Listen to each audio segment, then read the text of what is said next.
ఎంతో ఉత్తమమైన చిత్రాలు నిర్మిస్తూ ప్రజలకు మెసేజ్ అందించాలని. ఫర్ ఎగ్జాంపుల్, నేను భారతీయుడు అనే సినిమా తీశాను. కొద్ది రోజుల ముందు నేను బాంబే నుంచి చెన్నై వస్తుండగా నా పక్కన వ్యక్తి కూర్చున్నారు. నన్ను చూసి తను ఏమన్నా అంటే, తమిళ్లో తీసే ఇండియన్ అని, మీ సినిమా నేను 25 సార్లు థియేటర్లో చూశాను సార్.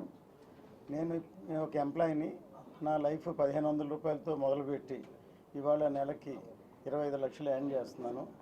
ఇంతవరకు 25 సార్లు ఆ సినిమా థియేటర్లో చూశాను. ఒక్క నయా పైసా కూడా నేను ఇంకా లంచం తీసుకోలేదు.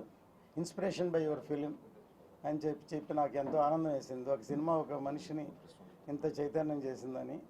అలాగూ ఈ సినిమా రంగంలో ఎంటర్టైన్మెంటే కాకుండా మంచి సందేశాత్మక చిత్రాలని ఒకే ఒకడు, భారతీయుడు, కర్తవ్యం లాంటి ఎన్నో ఉత్తమమైన చిత్రాలు నిర్మించాను. ఇవన్నీ నిర్మించాలంటే మనలో కొంచెం భావాలు ఉండాలి.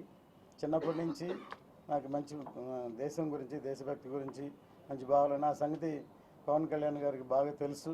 ఖుషి నుంచి చాలా సంవత్సరాలు నేను ఆయన చూస్తూ, ఆయన వ్యక్తిత్వాన్ని, ఆయన భావాల్ని చూస్తూ ఉన్నాను. సో ఆయన గురించి నాకు బాగా తెలుసు. ఆయన ప్రజలకు సేవ చేసి ఆయన అంకిత భావం బాగా ఇన్స్పైర్ అయింది నాకు. సో ఆయనకు తప్పకుండా ఆయనకి నా గురించి తెలుసు. ఇప్పుడు ఇన్ని రోజులు ప్రచారం చేశారు. ఇంకా గడిచిన 2-3 రోజుల్లో ఎలక్షన్ జరగబోతుంది. ప్రతి ఒక్కరూ ఓటు ఖచ్చితంగా వేయాలి. దాని స్వచ్ఛందంగా ఎలక్షన్ జరగాలి. ముఖ్యంగా ఇప్పుడు మేము చెప్పబోయేది ఏంటంటే, కొన్ని ఫేక్ ఐడీలు క్రియేట్ చేసి కొన్ని ఓట్లు తయారు చేసి జరగబోతుందని వినికిడి. సో మీరు ఎంతో అప్రమత్తంగా కనుక ఓటు వేయకపోతే ఎలక్షన్ కమిషన్ తీసుకునే యాక్షన్కి జైలుకి వెళ్లాల్సి వస్తుంది, అరెస్ట్ అవుతారు. సో ఎవరైనా సరే వాటికి లోబడి అలాంటి పనులు చేయొద్దు. స్వచ్ఛందంగా ఓట్లు వేయండి దయచేసి.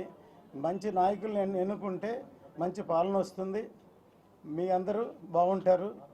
ఇది వెంకటేశ్వర సన్నిధి తిరుపతి. నేను పర్టికులర్గా 42 సంవత్సరాలుగా నేను శబరిమలకి వెళ్తున్నాను. ఒక షిరిడి సాయిబాబా మందిరం కూడా నేను చెన్నైలో నిర్మించాను. ఒకటి సినిమా తీయడం తెలుసు, ఇంకోటి దైవభక్తి, షిరిడి, శబరిమలై, తిరుపతి ఇలా అంటుంటాం. అటువంటి స్వామివారి సన్నిధిలో ఈ తిరుపతి చాలా ప్రాముఖ్యమైంది. ఒక ఎమ్మెల్యే అంటే ఒక మినిస్టర్ లెవెల్ అటువంటి ప్రదేశం. అందుకని ప్రతి ఒక్కరూ వచ్చి ఓటేయాలి. స్వచ్ఛందంగా ఎలక్షన్ జరగాలి. ఎవరు ఇటువంటికి లోన్ ఇవ్వకుండా ఫేక్ ఐడీలు పెట్టి చాలామంది ఎలాగ ఎలక్షన్ జరపాలని ప్రయత్నిస్తున్నారని మాకు విషయం తెలిసింది. జాగ్రత్తగా ఉండండి, లేకపోతే మీరు యాక్షన్ గురి అవుతారు.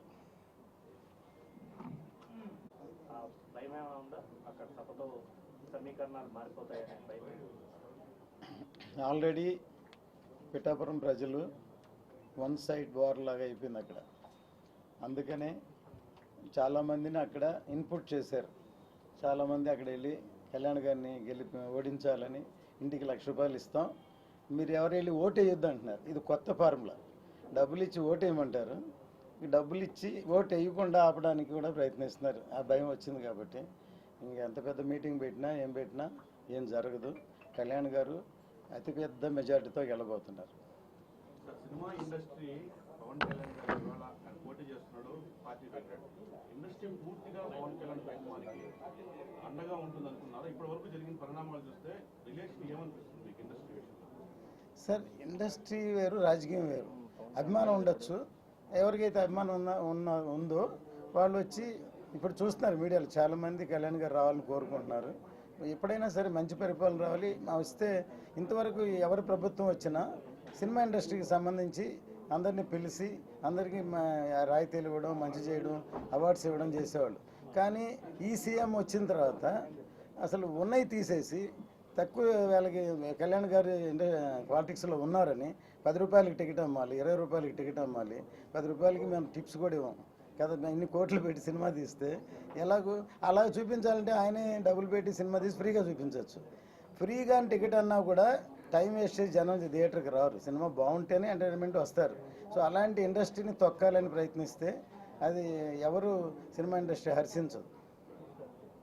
తిరుపతిలో గత 4 సంవత్సరాల నుంచి టీడీపీ అంతా ఫైట్ చేస్తుందో, జనసేన కూడా అదే రకంగా ఫైట్ చేస్తుంది. బట్ ఇప్పుడు అభ్యర్థి జనసేన పార్టీ అయినప్పటికీ కూడా జనసేన లోకల్ లీడర్స్కి ప్రియారిటీ ఇవ్వట్లేదు, తెలుగుదేశం పార్టీ లీడర్స్కి ప్రియారిటీ ఇస్తున్నారు. చాలా మంది అసంతృప్తితో ఉంటారు. మీ దృష్టికి ఏమైనా వచ్చింది? అంటే ఇప్పుడు క్యాడర్ బలంగా ఉన్నది, అందరూ ఒకటిగా సమిష్టిగా ఫైట్ చేస్తున్నారు కాబట్టి ఇప్పుడు ఎవరి దగ్గర పంచుకొని వాళ్ళ ప్రకారం వర్క్ చేస్తున్నారు. ఇప్పుడు క్రమంగా జనసేన క్యాడర్ బలపడుతుంది. అందరూ నాకు తెలిసి అందరూ సమిష్టిగా వర్క్ చేస్తున్నారు. ఖచ్చితంగా గెలుస్తారు, హైయెస్ట్ మెజారిటీతో గెలుస్తారు.